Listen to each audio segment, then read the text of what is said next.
So we've been talking about operators, linear operators on vector spaces, and we said the first thing you wanted to learn about an operator were its rough features, like what is its null space and what is its range. And we've studied those subspaces because both the null space of an operator and the range of an operator are subspaces of the vector space in which this operator acts.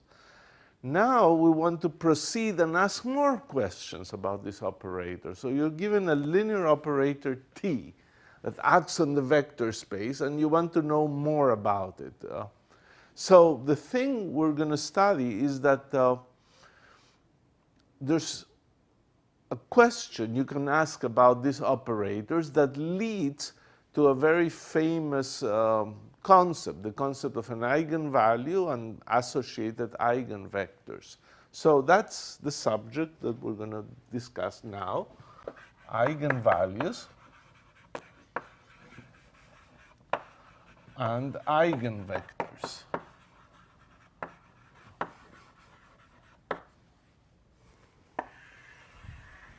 And this refers to some linear operator on some vector space. And we can ask, why do we care about these things? Well, we're trying to learn more about an operator. And in fact, since we've mentioned that in quantum mechanics, those operators play the role of observables, whenever you have an eigenvalue, it will tell you something about the observable. In fact, an eigenvalue will be a possible value of a measurement of that observable.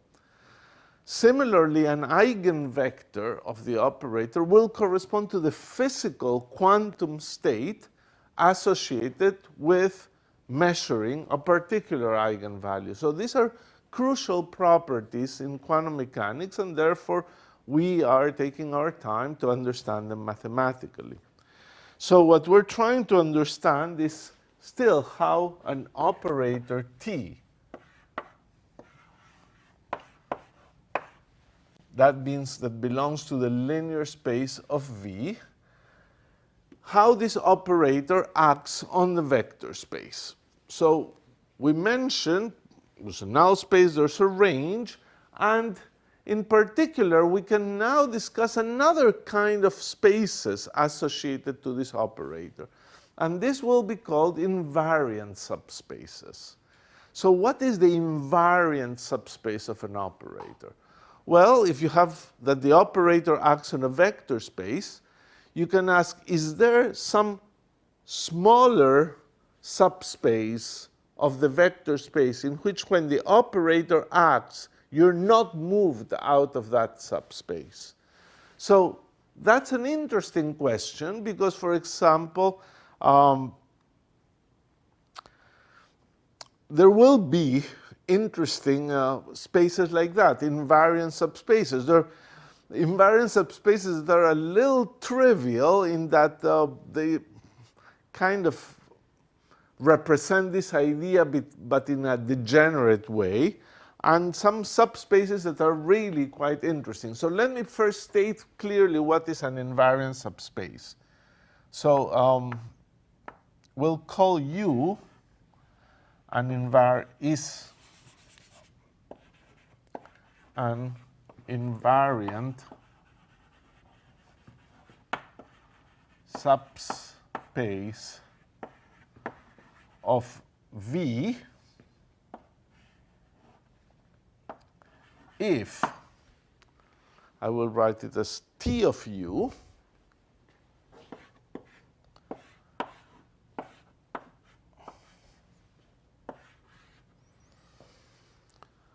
So what is T of U? Is the set of all vectors T acting on U. If T of U is the set of all vectors T of U, where U, little u, belongs to the vector space U. So this T of U is what you get when you let the operator T act on any vector in U.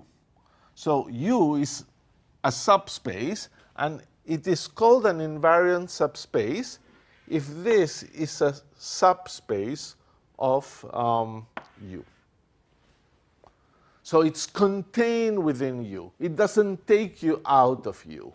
So you act with the operator T on these vectors in the subspace U, and then you remain within U. So here we go. So the notion of an invariant subspace is always associated to some operator. Like, if I don't give you an operator, it's not invariant under what? So you should say what is invariant under. So there are two trivial examples of invariant subspaces. The zero vector, okay, is just one vector, and it's a subspace. You add 0 to 0, you're still 0. You multiply by a number, it's still 0. And any linear operator acting on the zero vector gives you the zero vector. So it is left invariant. You don't go out of the subspace. If you start with the vector 0, you cannot act with a linear operator and create a vector. So 0 is an invariant subspace.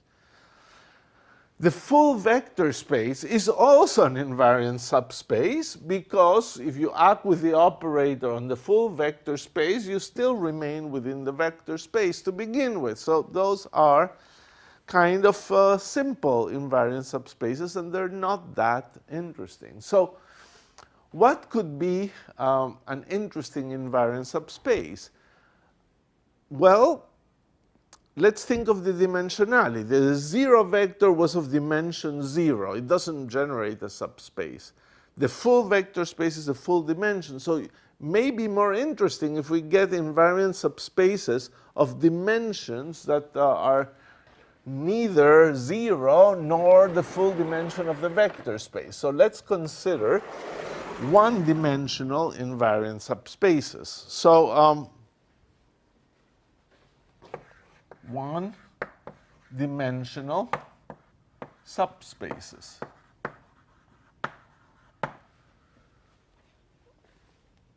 Of V. So for these one-dimensional subspaces, let us take a single vector. Choose one vector, U belonging to V, and then consider a space generated by this vector. So how is that possible? Well, if you have a vector that points in one direction, you can multiply it by a number, and you can make it bigger and bigger, or negative number, and you can make it in the opposite direction. You have a whole collection of vectors that form a subspace. If you add one here to another one, you get one still in the same direction, and you include the vector 0. So the set of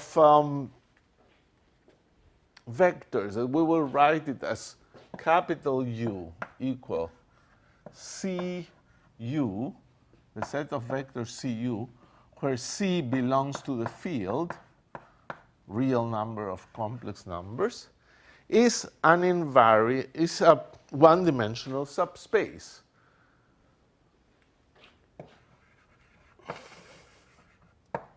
Subspace space of V. One dimension because it's one basis vector, and the span of that basis vector is the space. You multiply by a number, and that's the span. Now, it's important to emphasize here that we should choose U different from 0. A vector, that is the 0 vector, is just a little too trivial, and it will not generate a one-dimensional subspace because the 0 vector, however much you multiply it, never grows. So the 0 vector is no good. And here you've got now a one-dimensional subspace of V. Now, what is the condition that this subspace be invariant? When is it invariant under T?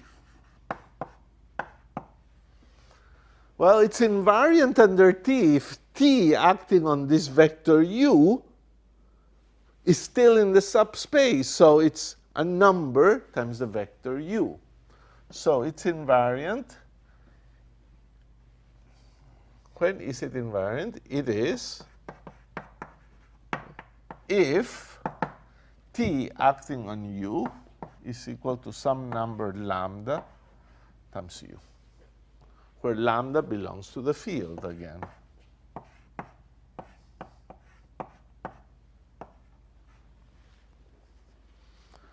So this equation is so important that two names appear from this equation, eigenvalues and eigenvectors.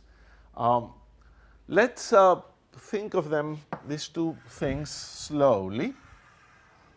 Take our time.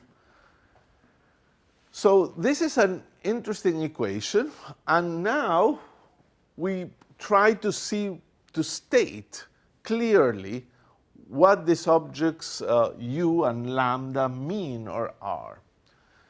This is a reasonable equation. You're searching for vectors that are invariant up to a scale under the action of T. Therefore, the span of these vectors is a subspace that is left invariant by the operator.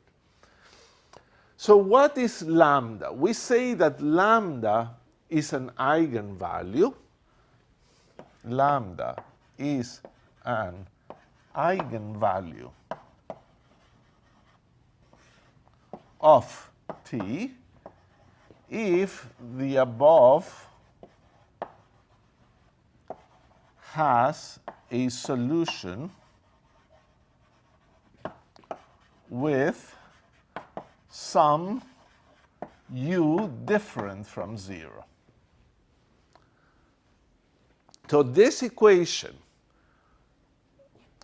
you see, if u is 0, this equation is trivially satisfied. T on 0 is a 0 vector. Lambda on the 0 vector is 0. So it's satisfied, and it's satisfied for any lambda. So u equals 0 is satisfied for any lambda. It's not an interesting equation. So we say that lambda is an eigenvalue only if there is some non-zero vector that does that. And in fact, this goes back to our intuition. Only if you have a non-zero vector associated to this vector, there will be an invariant subspace. So we need that there is some u different from 0. On the other hand, once you have this, well, let me say one more thing. If u is different from 0, it's necessary for lambda to be an eigenvalue. But lambda could be 0. There's nothing wrong with a lambda that is 0. In fact, in many cases, lambda equals 0 is a very interesting eigenvalue.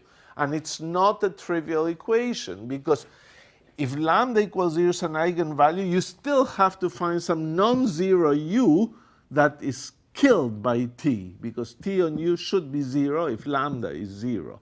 So you must find some vector that acted by t gives you 0.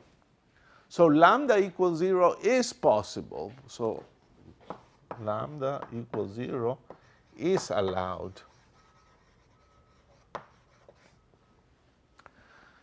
Now, suppose you found an eigenvalue, then you have a non-zero u that solves this equation. Then take that non-zero u and then form its span.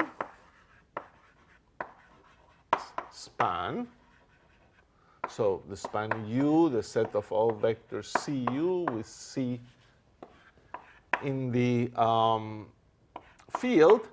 And every vector here is called an eigenvector. It's a little abuse of language, but anything, any vector in the span of u is called an eigenvector.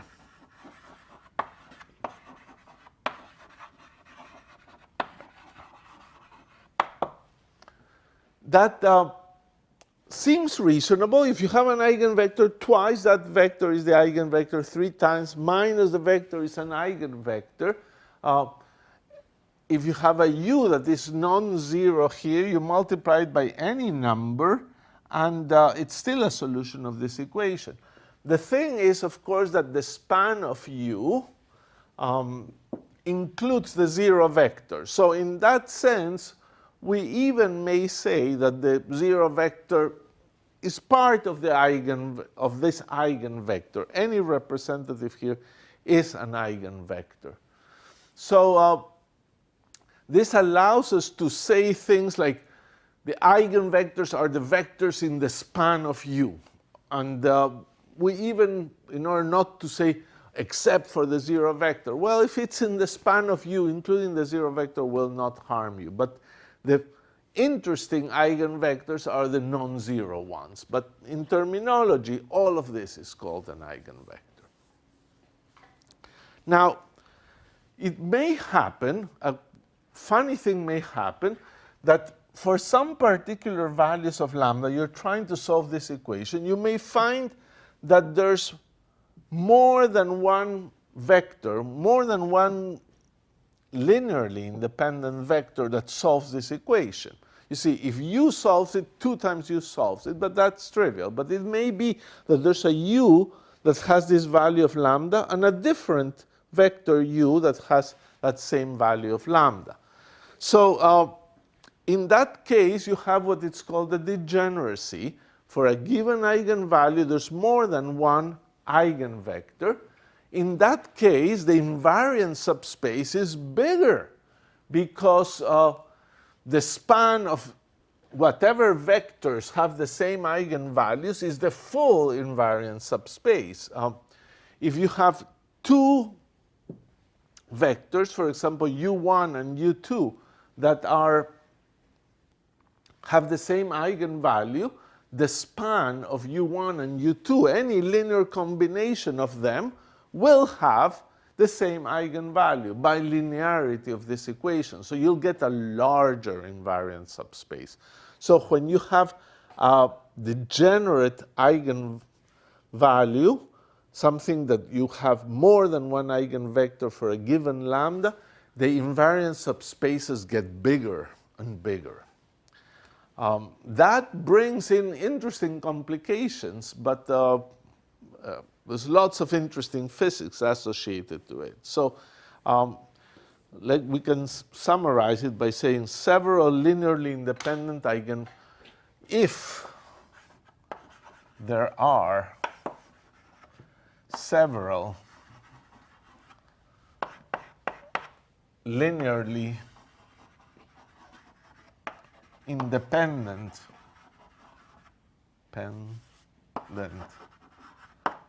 eigenvectors for a given lambda, for a fixed lambda, we have a degeneracy.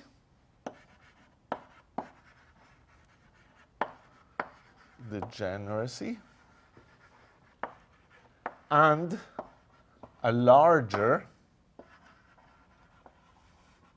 invariant subspace.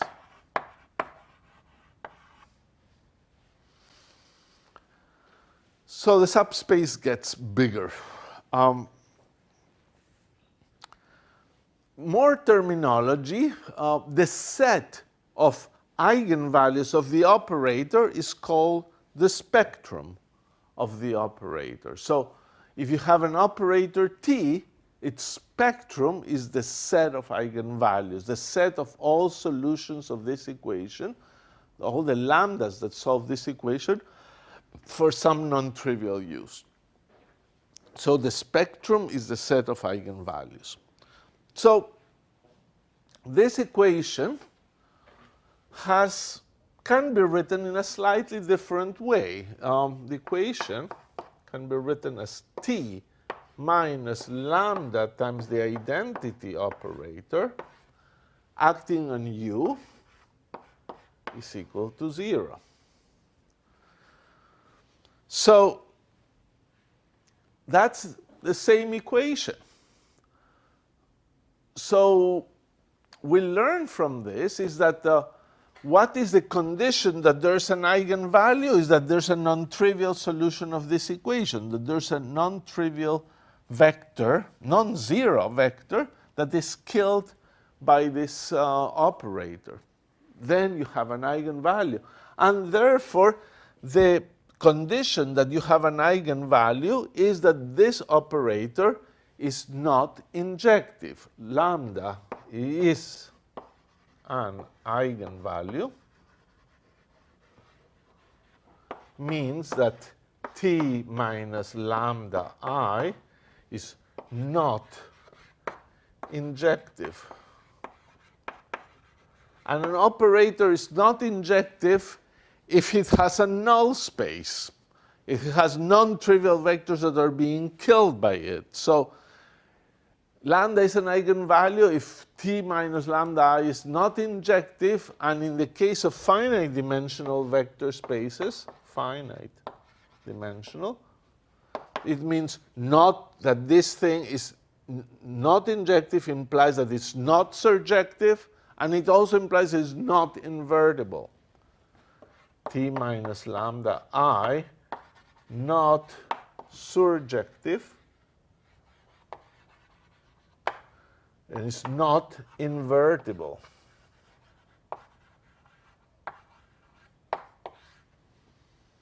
So those are the properties that must be satisfied by the nulls, by this operator t minus lambda I.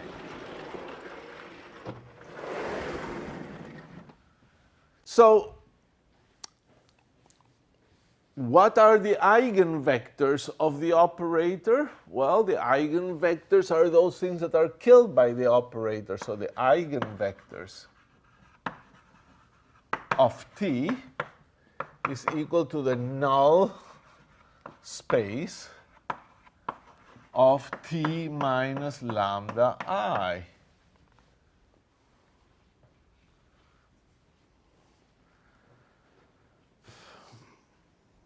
Vectors of t with let me make it more precise, with eigenvalue,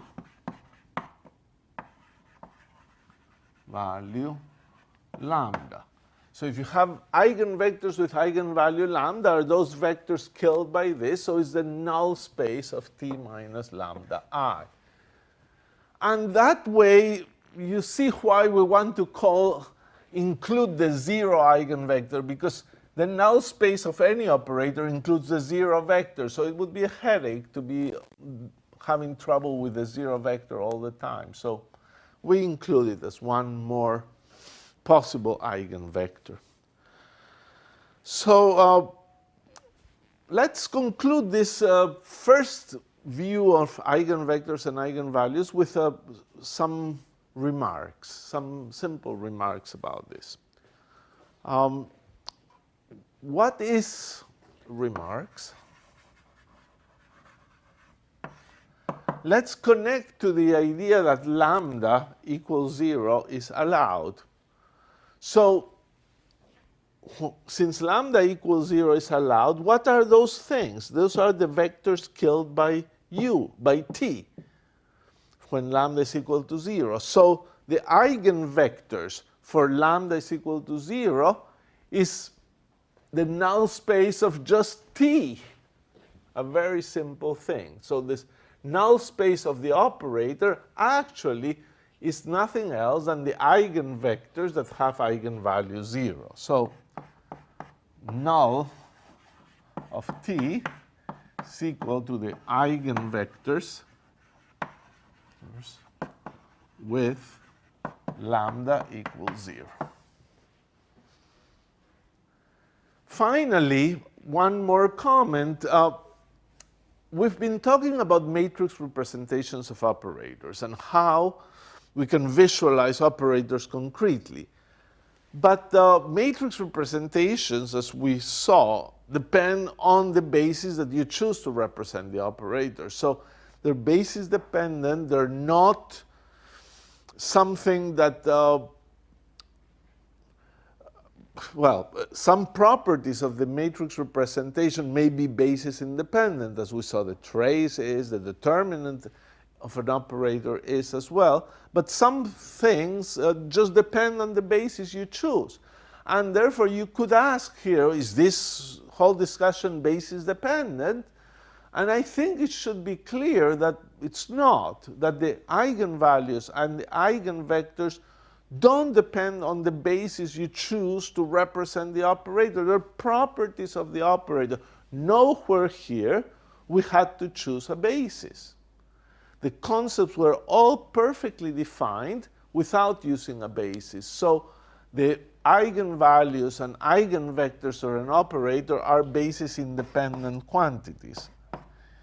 Lambdas and eigenvectors are basis-independent quantities. So are the concept of invariant subspaces. This invariant subspace doesn't depend at all on a basis. You're just searching for what are the collection of subspaces of the vector space that when the operator acts on them, you don't get out of those subspaces. And that's a perfectly well-defined notion.